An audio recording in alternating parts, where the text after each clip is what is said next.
اپنے والدین کی بد دعا نہیں لینا، دعا لینا، انہیں کبھی نہیں رلانا، کیونکہ رلانے والا جس نے ماں باپ کو رلایا، دکھی کیا، وہ ہمیشہ کے لیے اللہ کی رحمت سے محروم کر دیا جاتا ہے، اس کے لیے محرومی لکھ دی جاتی ہے۔ کبھی ماں باپ کو نہ رلانا۔ لوگ ماں باپ کو بہت ستا رہے ہیں۔ کبھی شادی کرنے کے بعد کیفیت یہ ہوتی ہے کہ اگر بیوی نے کہہ دیا کہ میں تمہارے والدین کے ساتھ نہیں رہوں گی تو وہ اپنے ماں باپ کو چھوڑنے کے لیے تیار ہو جاتا ہے۔ بہت سارے باپ اولاد کا حال اور بیٹوں کا حال تو یہ ہے کہ شادی کے بعد وہ ماں باپ کو چھوڑ کر سسرال میں جا کر کے قیام کرتے ہیں، اور سسرال میں رہنے کو وہ کوئی عیب نہیں سمجھتے۔ جس کی سسرال سب سے زیادہ قیمتی ہے، میں اس کا قول پیش کروں گا، اس سے بڑا گھرانہ کسی کی سسرال کا ہو ہی نہیں سکتا۔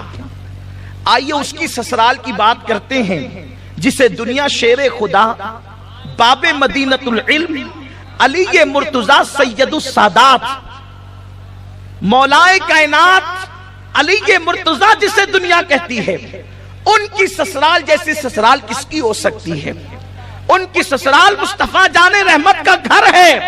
اسی مولائے کائنات کا قول ہے اگر عزت چاہتا ہے تو اپنی سسرال میں بلا عذر شرعی ایک رات بھی قیام نہ کرنا۔ یہ مولا علی کا فرمان ہے۔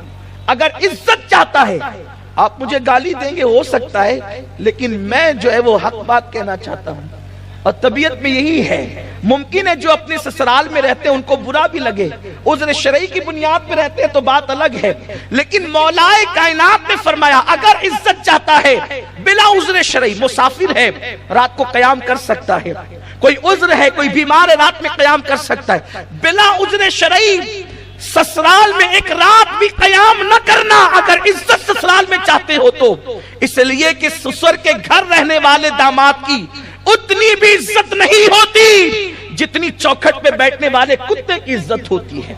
ماں باپ کو چھوڑ کر جانے والوں کا انجام یہی ہونا ہے اور یہی ہو کر کے رہے گا، اس لیے کہ میرے آقا صلی اللہ علیہ وسلم فرماتے ہیں اگر تیرے ماں باپ تجھ سے ناراض ہے اور تو شہید ہو جائے، شہادت کے بعد بھی اللہ تجھے جنت عطا نہیں کرے گا، کیونکہ ماں باپ ناراض ہے اور جنت نہیں دے گا، لیکن چونکہ شہید ہو گیا ہے تو جہنم بھی نہیں دے گا۔ جنت اور جہنم کے درمیان ایک مقام ہے جس کو مقام آراف کہتے ہیں، نہ وہاں جہنم کی طرح عذاب ہے نہ جنت کی طرح نعمتیں ہیں۔ ان شہیدوں کو مقام آراف میں رکھا جائے گا جن کے ماں باپ ان سے ناراض رہا کرتے تھے۔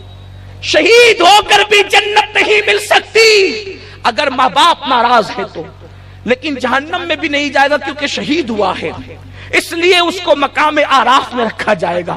میرے پیارے آقا صلی اللہ علیہ وسلم کے پیارے دیوانوں، امام حمیدی کا نام سنا ہے؟ امام حمیدی، یہ حمیدی وہ ہے کہ امام بخاری جیسا محدث جس سے حدیث لیتا ہے، وہ اپنی کتاب میں لکھتے ہیں، ذرا دل کے کانوں سے سننا، بہت توجہ سے سننا امام حمیدی کا قول۔ اپنی کتاب میں امام حمیدی لکھتے ہیں کہ حضرت یعقوب علیہ السلام کی حضرت یوسف علیہ السلام سے نصف صدی کے بعد ملاقات ہوئی۔ کتنی؟ نصف صدی کے بعد۔ اور یعقوب علیہ السلام کتنا پیار کرتے تھے یوسف علیہ السلام سے، آپ نے سنا ہوگا، روتے روتے آنکھیں خشک ہو گئی، آنکھوں کی بینائی چلی گئی حضرت یعقوب علیہ السلام۔ لیکن جب نصف صدی کے بعد یوسف علیہ السلام سے ملنے کے لیے آئے، حضرت یوسف مصر کے بادشاہ بن چکے تھے، کئی بیٹوں کے باپ بن چکے تھے۔ جب حضرت یعقوب علیہ السلام ملاقات کے لیے آئے، امام حمیدی لکھتے ہیں، اور اس کو نقل کرنے والے علامہ ابن الجوزی ہے، اللہ اکبر، امام حمیدی کہتے ہیں حضرت یعقوب علیہ السلام جب یوسف علیہ السلام سے ملنے آئے تو تقریباً کم و بیش 50 سال کے بعد باپ بیٹے کی ملاقات ہو رہی تھی۔ حضرت یوسف باپ کی محبت میں اتنا گم ہو گئے کہ حضرت یوسف علیہ السلام کھڑے رہنا بھول گئے۔ اللہ نے یوسف پر وحی نازل فرمائی، یوسف تو باپ کے احترام میں کھڑا نہ ہوا، آج کے بعد تیری پشت میں جتنے بچے پیدا ہوں گے ہم کسی کو نبوت عطا نہیں کریں گے، ہم کسی کو نبوت عطا نہیں کریں گے۔ حضرت یوسف علیہ السلام سے اس سے پہلے جتنی اولاد ہوئی اللہ نے سب کو نبوت عطا فرمائی۔ اس واقعے کے بعد آپ اندازہ تو کریں صرف حضرت یوسف علیہ السلام اٹھ کر کھڑے نہیں ہوئے، اور اس واقعے کو سرکار غریب نواز رضی اللہ تعالیٰ نے بھی بیان فرمایا۔ حضرت محبوب الہی نے بھی اس کا تذکرہ کیا۔ حشت بہشت اس کے لیے آپ اٹھا کر کے دیکھ سکتے ہیں۔ میرے پیارے آقا صلی اللہ علیہ وسلم کے پیارے دیوانوں، یوسف جیسا نبی ہو اپنے والد کے لیے سستی کی وجہ سے نہیں، غفلت کی وجہ سے نہیں، وہ پورے محبت میں اتنے ڈوب گئے کہ باپ کے لیے کھڑے نہ ہوئے۔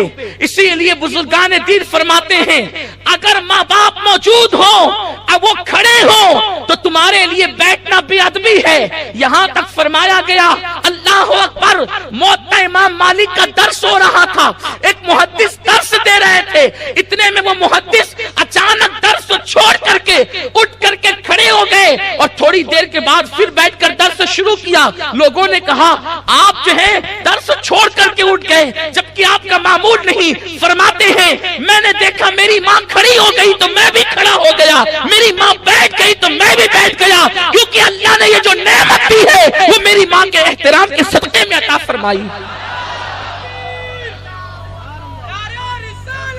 بزرگوں کے احترام کا حال یہ ہے، فرمایا گیا ماں باپ کھڑے ہوں اور بیٹھ جانا یہ بے ادبی ہے، ماں باپ نیچے بیٹھے اولاد اوپر بیٹھے یہ بے ادبی ہے، اور جو ایسا کرتا ہے اس کا نام بے ادبوں میں لکھا جاتا ہے، اس کا نام نافرمانوں میں لکھا جاتا ہے۔ اور ایک قول امام ابن الجوزی نقل کرتے ہیں اللہ نے حضرت موسیٰ علیہ السلام پہ وحی نازل فرمائی، موسیٰ اگر کوئی میری نافرمانی کرے، گناہ کر لے، اگر اس سے گناہ ہو جائے اور وہ ماں باپ کا فرما بردار ہو تو میں اس کا نام فرما برداروں میں لکھتا ہوں، اور کوئی میری فرما برداری یعنی نیکیاں کثرت سے کرتا ہے اور ماں باپ کا دل دکھاتا ہے تو میں اس کا نام نافرمانوں میں لکھا کرتا ہوں۔ حضرت موسیٰ علیہ السلام پہ اللہ نے وحی نازل فرمائی۔ تو میرے پیارے آقا صلی اللہ علیہ وسلم کے پیارے دیوانوں، انسان کی زندگی میں ہر نعمت ہو، ماں باپ کی دعا اور خوشی نہ ہو اس کو دنیا میں کبھی خوشی نہیں مل سکتی۔ بخاری شریف کا ایک واقعہ ہے جس کو حدیث کی بہت ساری کتابوں میں لکھا گیا ہے الفاظ کی تبدیلی کے ساتھ۔ راوی حضرت سیدنا ابو ہریرہ رضی اللہ تعالیٰ عنہ اس کا مفہوم عرض کر رہا